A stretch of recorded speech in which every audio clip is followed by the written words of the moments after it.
Kata Sayyidina Ali, orang yang paling bodoh, paling jumut untuk bisa membuat dia sadar cuma ini, kasih ingat bahwa dia mati.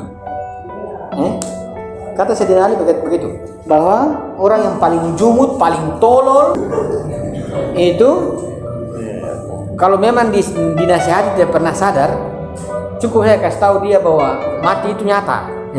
Kalau kita bicara nasihat juga dia sudah tidak mempan di hatinya, menjelaskan secara rasional juga tidak mempan di akalnya. Salah satunya adalah kematian. Kenapa kematian? Karena kematian itu dia berdasarkan ada unsur psikologis, ya. Psikologis. Kata Ayatullah Mutahari, kematian itu adalah obat gangguan kejiwaan.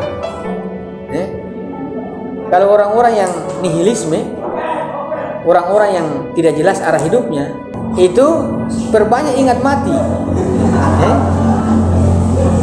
Dia akan jelas hidupnya, jelas. Karena seringkali kita tidak terarah itu, seringkali biasanya gangguan psikologis. Dan kematian itu adalah obat psikologi yang paling murah. Tinggal teman-teman datang ke kuburan, oh saya besok begini, pasti gangguan psikologi pasti berbalik, ya. Jadi kematian itu fakta, itu tidak bisa ditolak, fakta. Kalau memang dia itu adalah sebuah fakta, maka satu hal yang menjadi pertanyaan, kita mau apakan fakta itu? Karena itu kita dapatkan dan kita alami. Tidak mungkin orang lari, kan? Kunci itu. Tidak mungkin orang lari, itu yang disebut mati, tidak mungkin orang lari. Sampai kamu lari dimanapun itu kamu akan dapatkan itu. Kalau kita mengatakan maut itu dimanapun masuk, ya. Mau kau di bawah tempat tidur itu dia akan sapa assalamualaikum. Jadi kalau kita bilang adakah sesuatu yang kita bisa lari dan lolos, mungkin ada. Tapi kalau kematian dimanapun anda lari di situ kan dapat, ya. Karena kematian adalah maju kena, mundur kena, di semua lini itu ada. Kalau kita bahasa kasarnya, mungkin sekarang itu maut sudah mengawasi kita, lihat. Tinggal siapa yang duluan saja kok, ya. Kan percuma kalau aktivis itu mati cuma-cuma, ya. Percuma aktivis itu mati di tempat tidur. Percuma aktivis itu mati di tempat tidur sambil menghisap rokok, kan percuma. Percuma karena apa? Karena kematian dia itu menjadi masalah kehidupan sosial baru. Artinya mati itu sudah pasti kita mati. Saya dan teman-teman pasti mati. Namun yang kita cari ini kan mati yang berarti. Kalau ada orang mengatakan kamu jangan dulu mati, nanti sosial tidak akan baik. Ada kematian orang, ketika dia mati itu transformasi sosial itu terjadi. Tapi kita ini mati tidak pernah terjadi transformasi sosial. Ini mati kayak apa? Mati kayak kambing, kan namanya. Sejak kapan itu mati kambing itu merubah sebuah tatanan sosial? Tidak. Kan begitu. Ada mati, memang mati. Ada orang perjuangan sosial ketika dia mati, itu kemudian tujuannya tidak tercapai, kan? Karena di dunia sudah tidak ada lagi figur. Dengan begitu, maka satu-satunya kemungkinan yang kita bisa membuka dalam nalar perjuangan itu kita harus meletakkan bahwa kematian yang berarti adalah sebuah kematian yang bisa menimbulkan sebuah gelombang massa untuk merealisasikan visi dan misi kita. Jadi kalau mati kita itu adalah untuk perubahan, mati saja. Jadi kalau teman-teman mati hari ini dan mati itu bisa mempengaruhi sebuah gelombang massa, mati hari ini lebih baik. Tapi kalau teman-teman mati dan tidak mempengaruhi standar sosial perubahan, jangan dulu. Artinya bahwa mati juga perlu diperhitungkan, kan? Bukan sekedar saya mau mati, gantung diri, Anda udah. Ini mati manusia. Jadi kita perlu mati dengan perhitungan. Ini mati nalar. Kematian itu satu sisi orang mati, namun kematian sendiri dia punya efek psikologis. Kalau kematian itu punya efek psikologi, maka kematian itu bisa mempengaruhi orang yang berhubungan dengan kuburan. Maka barang siapa yang lewat kuburan, yang berziarah, berziarah, lihat kubur, itu akan mempengaruhi tatanan kesadarannya. Jadi kuburan sebagai sebuah basis psikologis massa itu bisa ditransformasi menjadi sebuah gerakan sosial. Jadi masih ada orang yang mati itu masih berhubungan dengan orang-orang tertentu. Artinya apa? Kalau kita berhubungan dengan orang meninggal, itu bukan berhubungan dengan masa lalu, tapi berhubungan dengan masa depan. Jadi kuburan itu adalah orientasi sejarah masa depan, bukan masa lalu. Jadi kalau teman-teman punya konstruksi nalar, punya orientasi hidup tidak jelas, ke kuburan cepat-cepat. Oh, masa depan saya begini. Jadi kematian itu, kuburan itu yang kita lihat, itu adalah sebuah tanda adanya masa depan. Kenapa orang mau berziarah di Nabi? Kenapa coba? Karena masa lalu? Tidak. Kenapa orang itu berziarah di makam-makam para wali ya? Kenapa? Karena hanya kuburan begitu? Tidak. Karena ada masa depan yang mau disambungkan oleh mereka. Ada narasi yang terputus yang mau disambungkan oleh generasi sekarang. Maka bagaimana kita mau bagaimana generasi sekarang mau menghubungkan masa depan, sedangkan orang ini sudah meninggal, kan? Kuburan. Maka di kuburan itu ada masa depan sosial yang kita harus lihat. Seperti saya. Jadi kuburan itu tidak sekedar nisan tumbuh, astagfirullah siram begitu, tidak. Dia sebagai barang mati ya. Nah, perhatikan, dia sebagai sebuah gagasan sosial. Dia punya orientasi sejarah yang jelas. Kuburan itu ada efek psikologi, kita takut mati. Yang kedua, dia punya efek gerakan. Karena apa? Karena ada orientasi sejarah. Jadi saya tidak pernah yakin kalau orang tiap hari ziarah itu jiwanya tambah buruk dan akalnya tambah bodoh. Saya tidak yakin itu. Karena dalam ziarah tentang kuburan, psikologi makin matang, akalnya juga makin terkoneksi dengan masa depan. Maka gerakan meletakkan gerakannya sebagai sebuah individu maka makin kuat. Coba teman-teman lihat kuburan para wali. Di samping-samping kuburan itu kan ada ekonomi muncul. Ya? Ada ekonomi.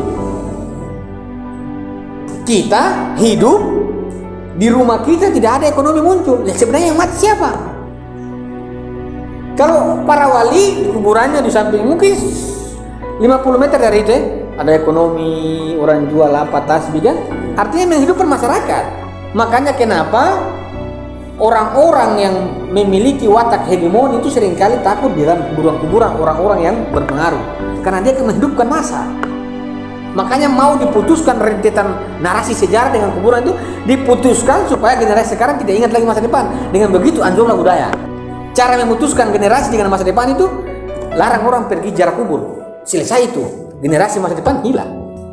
Karena selagi dia masih bermenziarah dengan makam-makam orang besar, maka di situ akan timbul sebuah gerakan evolusi yang makin kuat. Karena apa? Karena akan terstimulus psikologi dia dan akan terklarifikasi apa sebenarnya menjadi tujuan dia hidup. Artinya bahwa kematian itu bukan akhir dari sebuah perjuangan. Ada jiwa yang hidup yang masih bertransformasi dalam satu budaya lewat narasi. Bahwa kematian itu yang disebut dengan pengaruh sosial itu orang syahid. Apa tuh yang dimaksud dengan syahid? Jadi syahid itu adalah orang yang bersaksi. Maka orang yang mati syahid adalah orang-orang yang bersaksi bahwa kehidupan itu memang zalim. Jadi kematian dia itu adalah sebuah kematian kesaksian dia terhadap sebuah problem sosial yang tidak berakhir dari sebuah ketertindasan oligarki dan lain sebagainya.